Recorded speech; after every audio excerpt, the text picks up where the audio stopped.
नमस्कार दोस्तों, stock market studies में फिर से एक बार आपको बहुत-बहुत स्वागत है। तो आज मैं फिर से आपके सामने कुछ इम्पोर्टेंस कंपनी का अपडेट शेयर करने वाला हूँ। तो वीडियो को पूरा लास्ट तक देखना और अभी तक अपने चैनल को सब्सक्राइब नहीं किया तो ज़रूर कर लेना। कंटिन्यूअसली इन्फॉर्मेशन और अपडेट्स पाने के लिए चैनल के ऊपर बने रहना। तो आज अभी भी थोड़ा-सा गला खराब है, तो प्लीज़ माफ़ी चाहता हूँ सबसे पहले। शायद आपको सुनने में थोड़ा-सा दिक्कत हो, तो फिर भी कुछ इम्पोर्टेंस पॉइंट शेयर करना था, इसलिए मैं इस वीडियो आपके सामने लेके आया। फर्स्ट जो कंपनी है उसका नाम है रिलैक्सो। देखिए रिलैक्सो फुटवियर के ऊपर सबसे बड़ा एक अपडेट है और इस अपडेट मैं आपके साथ ज़रूर शेयर करूँगा। एक बिग न्यूज़ भी है, उस न्यूज़ को आपको ज़रूर देखना चाहिए। तो चलो सबसे पहले रिलैक्सो का न्यूज़ देख लेते हैं।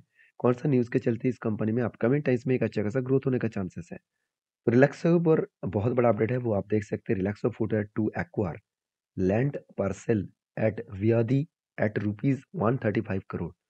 तो इसका मतलब क्या है, रिलैक्सो फुटवियर जो है वो एक्वायर कर चुके लैंड पार्सल टू वियादी। तो यहाँ पे कंपनी एक बहुत बड़ा अपडेट लिया, वो बहुत बड़ा अनाउंसमेंट किया कि वो एक कंपनी को एक्वायर किए और वो भी आप देख सकते हैं लैंड पार्सल एट बियादी। अभी 135 करोड़ से कंपनी यहाँ पे लैंड पार्सल को एक्वायर किया। तो एक अच्छी बात है क्योंकि कंपनी के जो बिजनेस है उसको बड़ा करने के लिए बहुत सारे एक्विजिशन करना पड़ेगा। तो कंपनी का जो प्रोडक्ट है, जो कंपनी का यहाँ पे कंपनी बता for the financial year ended March 31st 2023 Relaxo Footwear revenues at the 2780 crore. It's operate in the market with the brand, मतलब जो ब्रांड इसका है रिलैक्सो है, साथ ही साथ स्पार्क है, फ्लैट है, उसके साथ साथ बहामस है। इस तरीके से अलग अलग प्रोडक्ट के माध्यम से कंपनी खुद का ग्रोथ कर रहा है। तो इस कंपनी के ऊपर जो कॉम्पिटिटर है आप देखेंगे तो मेट्रो बैंक जो नंबर वन पहुंच चुके हैं, जिसका मार्केट कैप ज्यादा है तो इसलिए वो नंबर वन पहुंच चुके हैं। नंबर वन पहुंचने के बाद भी वो रिलैक्सो के साथ टक्कर ले रहा है। ठीक है, रिलैक्सो का जो मार्केट शेयर खत्म हुआ है वो दो कारण की वजह से। पहली कारण, इसका मैनेजमेंट का थोड़ा सा गलती है। गलती क्या है मैं एक बार बता दूं। ये मैनेजमेंट क्या कर रहा था, इतने दिनों में जो हाई प्राइस लेवल का जो प्रोडक्ट था उसी को बेचने में ध्यान दिया था। लो प्राइस का जो रेंज का जो प्रोडक्ट था उसके ऊपर ध्यान नहीं था। तो इंडिया में कस्टमर कितना है, मान के चले इंडिया में अगर 100 लोग जूता खरीदते हैं तो उनमें से 80 टू 90% लोग जो है वो गरीब के मतलब अभी भी मिडिल क्लास है और गरीब है। तो वो हमेशा एफोर्डेबल जूते के ऊपर ध्यान नहीं देता, उतना ज़्यादा हाई प्राइस के वो जूता खरीदारी नहीं करते हैं। उसको सिर्फ एक जूता पहनना है और वो भी स्टाइलिश और कम दाम में हो, इसी तरीके से प्रोडक्ट के ऊपर ध्यान देते हैं। बाकी 10% लोग जो हाई लेवल का है वो कुछ हाई लेवल कैटेगरीज के जूते पहनते हैं और रिलैक्सो ने यही गलती कर दी है। वो ज़्यादा से ज़्यादा इस कस्टमर को वो प्रेफ़र किया। लो रेंज का जो कस्टमर है, उसके ऊपर वो प्रेफ़र नहीं किए। तो अभी मैनेजमेंट ये बता रहा है कि 2025 से पहले वो सारे अ, कस्टमर को वो फिर से लेके आएँगे, चाहे वो लोअर कैटेगरीज़ हो, चाहे वो हायर कैटेगरीज़ हो।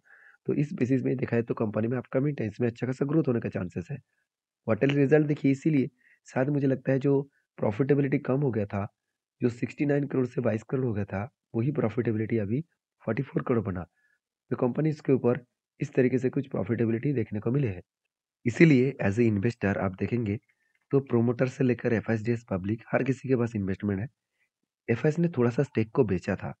फिर भी देखिए इस क्वार्टर में सितंबर क्वार्टर में स्टेक को बढ़ा दिया। एफआईडीएस के पास भी स्टेक कम था, आज भी स्टेक बढ़ चुके हैं और पब्लिक के पास भी देखिए अराउंड 16% के आसपास होल्डिंग्स है। तो कहने का मतलब ये है कि हर कोई व्यक्ति इस कंपनी के ऊपर निवेश करना चाहते हैं। अभी इस कंपनी के ऊपर जो टेक्निकली चार्ट पैटर्न्स बना, तो कुछ इस तरीके से बना, शोल्डर कम बिग हेड, उसके बाद 3 बार शोल्डर बन चुके हैं। तो मुझे लगता है और एक बार शोल्डर बनेगा। एक पॉइंट आप याद रखना, जब भी कुछ इस तरीके से टेक्निकली चार्ट पैटर्न्स बनता है, तो आपको याद रखना है अगर कोई शोल्डर उसके बाद हेड बने, उसके बाद ज़्यादा ज़्यादा से ज़्यादा टाइम्स आप शोल्डर दिख रहा है, तो इसका पॉसिबिलिटी है कि जब भी ब्रेकआउट करेगा, वो अच्छी तरीके से यहाँ पे टारगेट को अचीव कर सकते हैं। क्यों? इसका मतलब यही है कि जो सेलर है, वो सेल तो करना चाहते हैं, मगर इतना ज़्यादा बायर एक्टिव है कि उसको नीचे नहीं लेके आना चाहता है। तो यही कारण की वजह से वो फिर से आपसे ब्रेकआउट और टारगेट भी अचीव कर सकते हैं। तो मैं ब्रेकआउट होने के बाद ही मैं जब एंट्री लूँगा, मैं आपके साथ भी शेयर करूँगा कौन-सा लेवल में ब्रेकआउट हुआ। और आपके क्या राय है इस कंपनी के ऊपर? आपने कहाँ पे निवेश किया? वो मुझे कमेंट्स करके बता सकते हैं। तो देखिए, रिलैक्सो के ऊपर मैं बहुत बार वीडियो बना चुका हूँ। मैं एक चीज़ ज़रूर कहूँगा, मैं लॉन्ग टर्म के लिए इसके ऊपर इन्वेस्टमेंट भी करके रखा हूँ और जब-जब इसके ऊपर ट्रेड बनता है एज़ अ स्विंग ट्रेड तब-तब मैं ट्रेड भी ले रहा हूँ। तो आप कौन किस तरीके से इन्वेस्टर हैं, मुझे ज़रूर कमेंट्स करके बताना। नेक्स्ट जो कंपनी है वो है टाटा पावर। देखिए टाटा पावर फ्यूचर में राज करेगा, इस तरीके से कुछ अपडेट्स देखने को मिला है। तो टाटा पावर फ्यूचर में राज क्यों करेगा? देखिए टाटा पावर बहुत तेज़ी से हाई ग्रोथेबल के हिसाब से कंपनी सोलर प्रोजेक्ट के ऊपर काम कर रहा है। कंपनी का जो मेनली बिज़नेस है, आप ध्यान से देखेंगे तो कुछ इस पॉइंट आपको दिखेगा। कंपनी का टोटल जो एनर्जी कैपेसिटी है, वो 14,381 करोड़ मेगावाट का।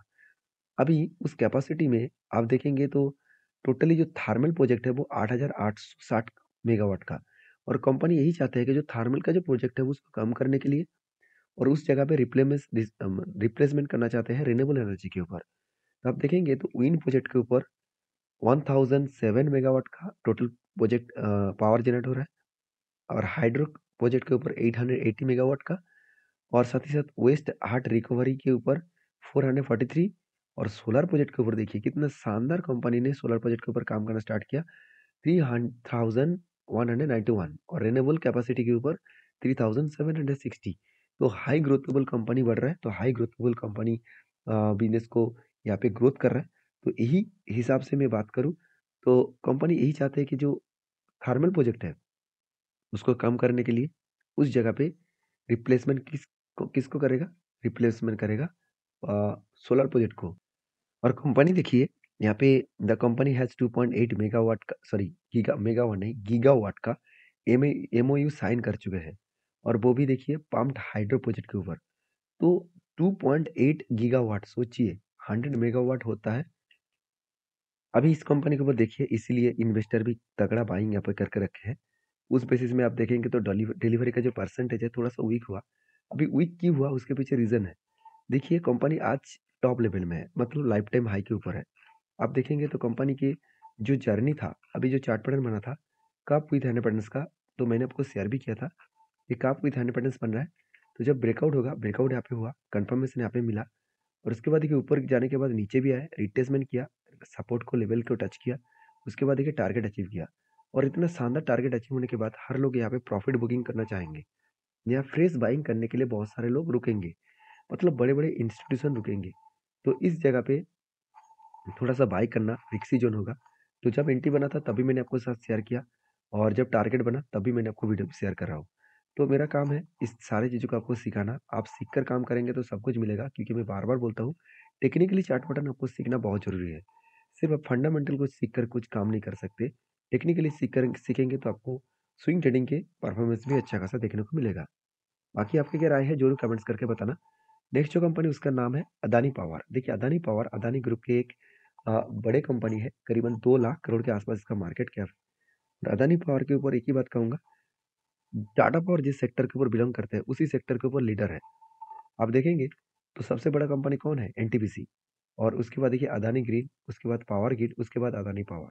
देखिए एक time Adani power, Adani green top 6-7 level में आ चुके थे और जब हिंडनबर्ग का रिपोर्ट जब बेकार का रिपोर्ट आया था, उस कारण अदानी ग्रुप का हालत खराब हुआ था। अभी अदानी ग्रुप धीरे-धीरे करके खुद को रिकवरी कर रहा है। अभी देखेंगे तो कंपनीज़ के जो परफॉर्मेंस है वो पी रेशियो एकदम सस्ते में है। इतना सस्ते में पी रेशियो के ऊपर अदानी ग्रुप के ऊपर तो एक ट्रस्ट बन जाते हैं। तो आरओसी आरओई दोनों ही बेस्ट है और इनकम बहुत ज़बरदस्त है। डेप्थ ना के बराबर सॉरी ना के बराबर नहीं कहूँगा, डेप्थ ज़्यादा है। फिर भी 1% के नीचे है तो डेप्थ को कंसीडर कर सकते हैं। क्योंकि कंपनी का अच्छा खासा प्रॉफिट जो हो रहा है। क्वार्टरली रिजल्ट देखेंगे तो देखिए सेल्स में कोई भी कमियाँ देखने को नहीं मिला।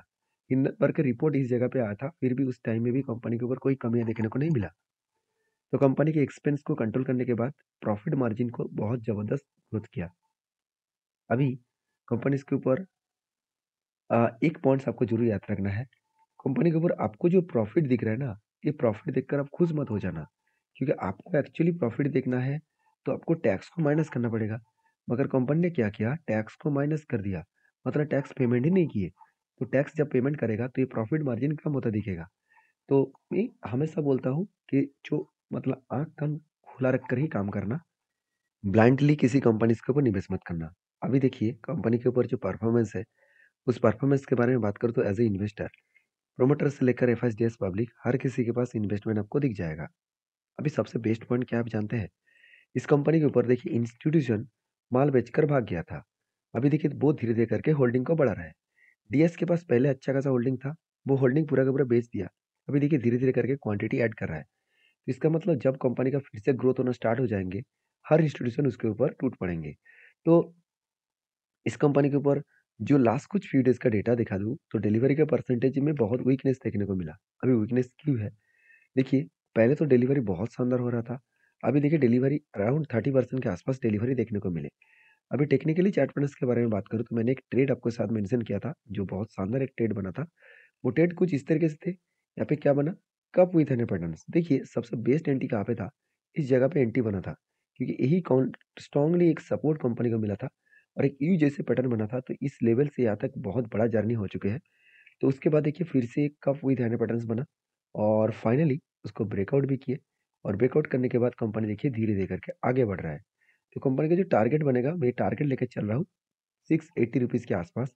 ये मेरा खुद का टारगेट है। आप आपका टारगेट ज़रूर मुझे शेयर करना और एंट्री लेवल से अगर टारगेट तक मैं देखूँ तो 66% के आसपास टारगेट बनेगा और मुझे नहीं लगता जिस तरीके से अदानी ग्रुप तेज़ी से भाग रहा है और तेज़ी से ग्रोथ कर रहा है, तो अराउंड 5 टू 6 मंथ के अंदर ही टारगेट मिल जाएगा। तो 5 टू 6 मंथ के अंदर भी टारगेट मिले, 60% टारगेट कोई छोटा-मोटा टारगेट नहीं होता है। बाकी आप समझदार हैं, समझदारी से काम लीजिए। आपकी क्या राय है इस कंपनी के ऊपर ज़रूर कमेंट्स करिए। नेक्स्ट जो कंपनी है उसका नाम है टीएमओ प्रोडक्शन लिमिटेड। तो टीएमओ प्रोडक्शन लिमिटेड के ऊपर एक बहुत बड़ा अपडेट्स है, वो है स्प्लिट का। 14 तारीख को कंपनी 2 दिन के बाद आपको स्प्लिट मिलेगा। हर एक के बदले आपको 10 शेयर मिलेगा। तो जो लोग स्प्लिट के लिए इंतज़ार कर रहे थे, उसके लिए गुड न्यूज़ है और बाकी लोग इस कंपनी के ऊपर स्टडी करना, उसके बाद निवेश करना। वीडियो में अगर जानकारी अच्छा लगे तो प्लीज़ लाइक करना, दोस्तों के साथ भी शेयर करना। मिलते हैं नेक्स्ट वीडियो में। धन्यवाद।